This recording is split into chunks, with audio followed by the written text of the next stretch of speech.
Imagine a time not so long ago. A time before every song you could ever want was just a click away.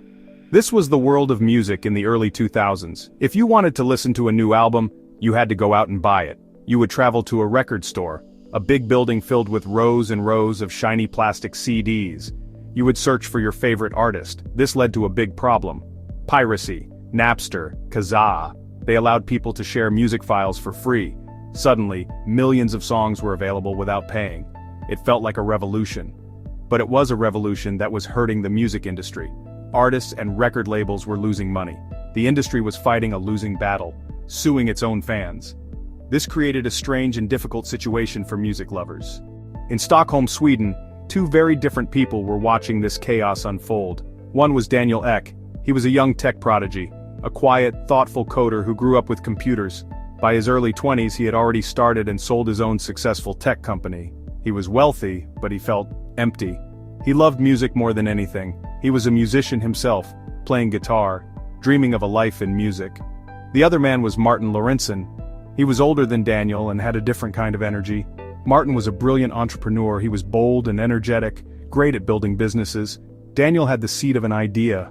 What if you could create a service that was better than piracy? In 2006, Daniel shared his vision with Martin.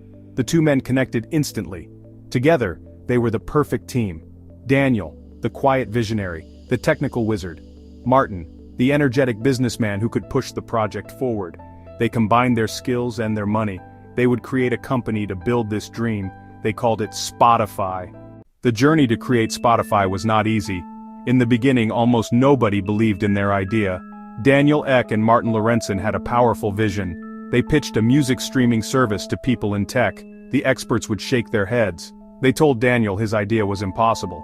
The tech to stream instantly doesn't exist, they said. It would cost too much to store files and pay bandwidth. It seemed like a technical fantasy. The biggest wall was the music industry itself. Record labels were terrified of the internet.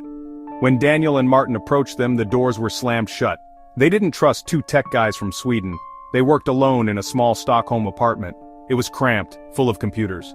Many people would have quit. The world seemed to say their dream would fail. But their belief was stronger. With the world telling them no, Daniel Ek and his small team of engineers decided to prove everyone wrong. They went into hiding, working in secret. They knew they had to create an experience that felt like magic. The goal was simple, but ambitious. When a user clicked a song, it had to play instantly. No delay, no loading bar, no buffering. Day and night in their Stockholm apartment, obsessed with speed. They wrote and rewrote code, shrinking music files without losing quality. After months, they had a working prototype, a simple app you could install on your computer. It worked. It actually worked. Type any song, plays in less than half a second. Astonishing. They invited friends, they invited family. Their reactions were the same: disbelief, pure joy. Eyes would light up as they searched childhood favorites and heard them instantly. A private concert. The audience was amazed. Armed with their incredible prototype, Daniel Ek and Martin Lorentzen went back to the music industry. They would sit down with powerful record label executives, men who were used to traditional business deals. They would open a laptop and give them a demonstration of Spotify. The reaction was always the same. First, the executives would be suspicious. Then, as they searched for obscure songs and heard them play instantly, they would be shocked. They couldn't deny that the technology was impressive, but being impressed was not enough. The record labels were still very afraid. Their main question was about money. How would this service make them any money? They were worried that if they gave Spotify a license to their entire music catalog, no one would ever buy a CD or digital download again. They demanded huge upfront payments for the licenses. They also wanted a share of ownership in the Spotify company itself. They were driving a very hard bargain. The negotiations were long and incredibly difficult. They took years. Daniel, Martin, and their team traveled all over the world, London to New York, meeting with lawyers and executives. It was a delicate dance. They had to persuade the labels that Spotify was the future, and that it was a partner, not an enemy. They argued that Spotify was a way to fight piracy and create a new source of revenue. Slowly, one by one, they started to make progress. They managed to sign deals with some smaller independent labels first. This created momentum. Then, they finally convinced the big companies. Universal Music, Sony BMG, EMI, Warner Music eventually agreed to license their music to Spotify, but with many conditions. In October 2008, the moment finally arrived. Spotify officially launched to the public but only in a few European countries: Sweden, Finland, Spain, France. It was not a huge global event, but a careful, controlled start. They used an invitation-only system to manage the number of new users. This was partly to make sure their servers could handle demand, and partly to create excitement and exclusivity. People really wanted to be part of this new thing. The public reaction was overwhelming. For the first time, people experienced the magic that had been developed in secret. The promise of instant access to millions of songs was real. It totally changed how people thought about their music collection. Before, you listened to the albums you owned. Now, you could listen to anything you could think of.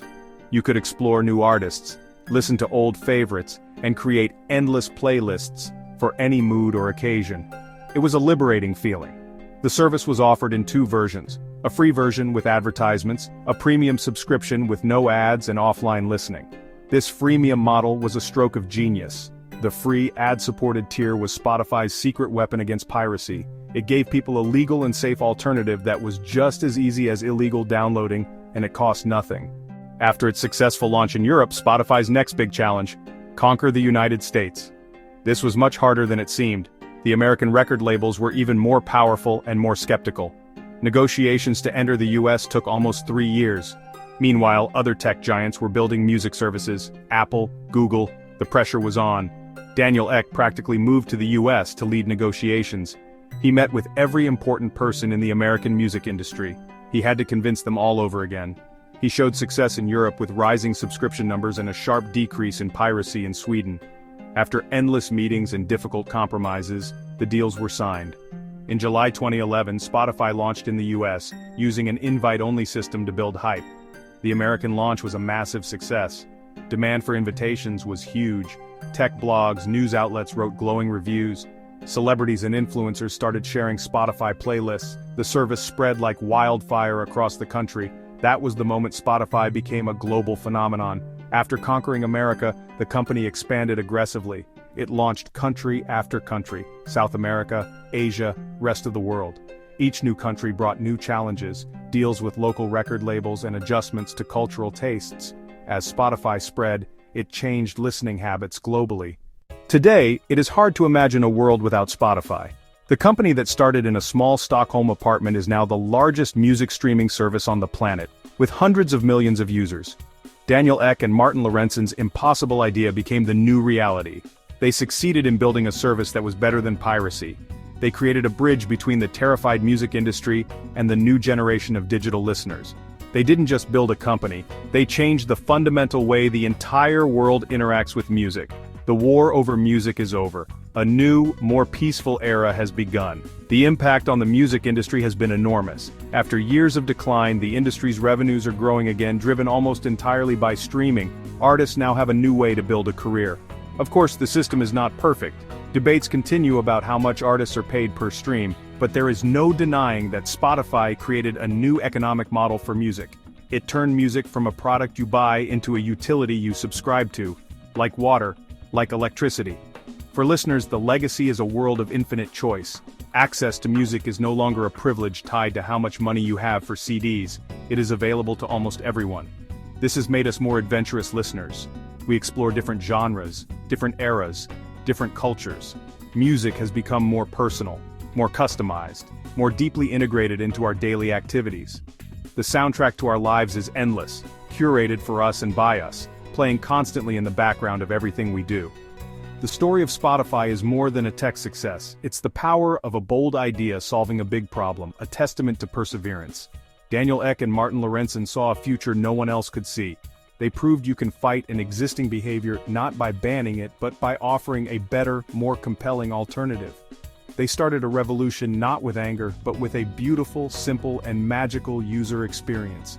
They turned the static off and turned the music on for the whole world.